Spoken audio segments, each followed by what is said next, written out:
অস্থির অবস্থা পার করছে দেশের শেয়ার বাজার। নীতি নির্ধারণী মহলের দ্বিমুখী চাপে পুঁজিবাজারে হচ্ছে ভয়াবহ দরপতন।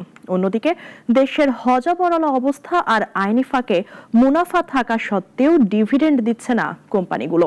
সব মহলের এমন চাপে প্রতিনিয়ত পুঁজি হারাচ্ছেন বিনিয়োগকারীরা। সানিয়া আহমেদের প্রতিবেদন।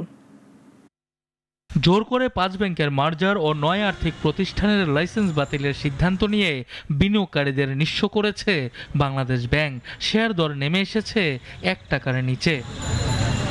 অন্যদিকে পুঁজিবাজার সংস্কার হিসেবে নতুন মার্জিন বিধিমালা প্রণয়ন করেছে বিএসইসি। সেটিও তৈরি করেছে আতঙ্ক। বিধি অনুযায়ী 175% নিচে এক্সপোজার নেমে গেলে মার্জিন কল বা ফোর্স সেলে যাওয়ার প্রস্তুতির কথা বলা হয়েছে। এছাড়া লাইফ ইন্স্যুরেন্স কোম্পানিগুলোর মার্জিন অনুপাত নামিয়ে আনা হয়েছে। ফলে রোববার এ খাতের শেয়ারে হয়েছে ব্যাপক দরপতন। এদিকে পুঁজিবাজারে এরকম হযবরল অবস্থার সুযোগ নিচ্ছে কোম্পানিগুলো। লঙ্কা বাংলা ফাইন্যান্স মুনাফা করার পরও কূটকৌশলে বিনিয়োগকারীদের করেছে লভ্যাংশ বঞ্চিত।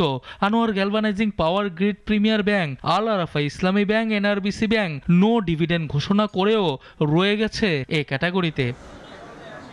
নিয়ম অনুযায়ী পরপর 2 বছর ডিভিডেন্ড না দিলে জেড ক্যাটাগরিতে যাওয়ার বিধান রয়েছে। আর সেই আইনের দুর্বলতার এই সুযোগ নিয়েছে কোম্পানিগুলো।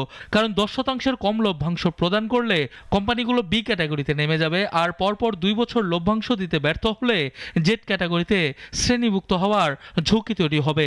ফলে প্রথম বছরে নো ডিভিডেন্ড নীতিকে তারা তুলনামূলকভাবে নিরাপদ বা বাস্তবসম্মত মনে করছে।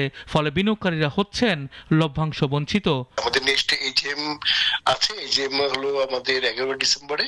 সেদিন আমরা সবকিছু আপনাদের শেয়ার হোল্ডার সহ আমাদের সবাইকে আমরা ডিসকাস করবো আর কি।